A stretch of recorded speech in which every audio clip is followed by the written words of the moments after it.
অনেক সময় হয় কি আপনারা যখন অনেক পেশেন্ট যখন রাস্তায় হাঁটে, এবড়ো খেবড়ো রাস্তার সাথে পা মুচকে পড়ে যায়, বা সিঁড়ি থেকে যখন নামেন তখন পা মুচকে পড়ে যায়।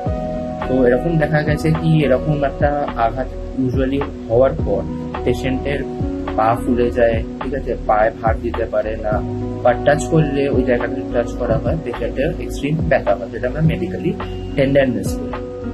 এখন যদি এরকম কোনো একটা ইনজুরি হয়, that can lead to two things. One, সেটা হচ্ছে ওইখানে একটা ছোট ফ্র্যাকচার হতে পারে, অথবা কোনো ফ্র্যাকচার না হয়ে সফট টিস্যু ইনজুরি হতে পারে। সফট টিস্যু ইনজুরি মানে এনি ইনজুরি দ্যাট মানে ligaments, tendon, overline soft tissues ওইখানে আঘাত লেগেছে, কিন্তু কোনো ফ্র্যাকচার হয়নি, হাত ভাঙেনি। তো এই ক্ষেত্রে যখন পেশেন্ট আমাদের কাছে আসে, আমরা তখন কি করি, প্রথমত একটা এক্সরে করাই। এক্সরে কেন করেন? জাস্ট টু রুল আউট কি কোনো ফ্র্যাকচার আছে কি নেই। ইন কেস যদি ফ্র্যাকচার থাকে ওর ট্রিটমেন্ট আলাদা হয়, সেটা অন্য কোনো দিন আমি ডিসকাস করব।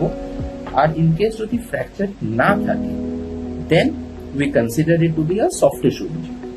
এবার সফট টিস্যু ইনজুরি যদি হয়, তাহলে আমরা পেশেন্টটাকে কিভাবে ম্যানেজ করব। এরকম সিমিলার একটা পেশেন্ট আমার কাছে 3 weeks আগে আসে, যে রাস্তায় বাজার করতে বেরিয়েছিল, আর কোনো একটা এবড়ো খেবড়ো রাস্তায় বিকজ অফ আ পটহোল ওনার পা ওই পটহোলটায় পড়ে ওনার পাটা মুচকে যায়, and he comes to me with swelling of his foot. উনি পায়ে ভার দিতে পারছেন না, ওনার ওখানটা টাচ করলে খুব লাগছে, পাটা ফুলে গেছে। তো উনি আমার কাছে এসেছিলেন। নাও এক্সরে করিয়েছিলাম, এক্সরে কোনো ফ্র্যাকচার বেরোয়নি। So that was consider to be a soft tissue injury.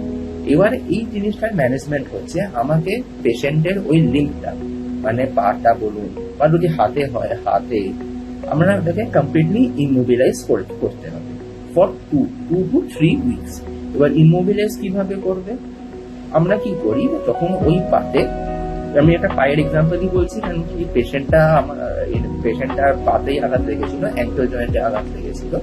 তো পেশেন্টের আমরা পায়ে একটা প্লাস্টার করে দিই, and then we advise the patient strict non-weight bearing over the affected limb। এবার প্লাস্টারে কি হয়, যখন প্লাস্টার থাকে পেশেন্ট ওই পাটাকে মুভ করতে পারে না, আর ওই পায়ের ওপরে নিজের ভার দিতে পারে না।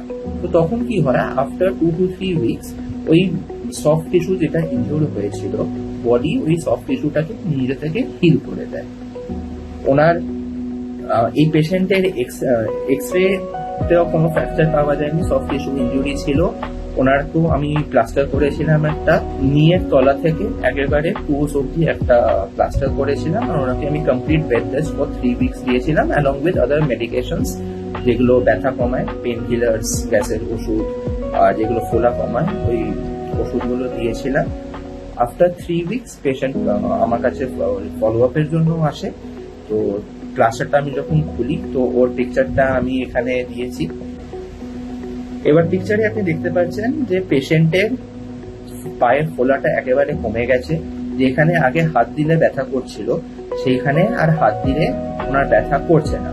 পেশেন্টকে যখন আমি একটু হাঁটতে বলি, পেশেন্ট আগের থেকে অনেক কমফোর্টেবলি হাঁটা শুরু করে, which means that উনি পায়ে নিজের ওই পাতে ভারও নিতে পারছিলেন, যেটা আগে আফটার ইনজুরি এটা করতে পারছিলেন না। সো which means কি আমার ওই ইমোবিলাইজেশনের যেই টেকনিকটা ছিল টু ম্যানেজ সফট টিস্যু, সেটা এফেক্টিভ হয়ে ওনার সফট টিস্যুটা হিল করেছে। This is the usual protocol, আমরা যে কোনো সফট টিস্যু ইনজুরিতে এটাই করি, and this is the process this is the basically the management of soft tissue injuries without fractures. Thank you.